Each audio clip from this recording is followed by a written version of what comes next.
Ang pagkakaroon ng tamang mindset bago pumasok sa pakikipagjowa ay napakahalaga. Kasi ang daming pumapasok sa pakikipagjowa, mali ang mindset, kaya mali ang kinauuwian ng relationship.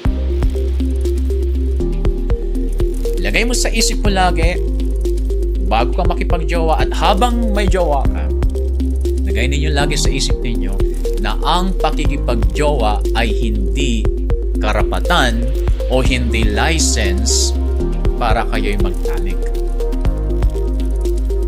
Ang pakikipagjowa ay kaloob ng Panginoon na panahon para sa magjowa upang kilalanin ang bawat isa.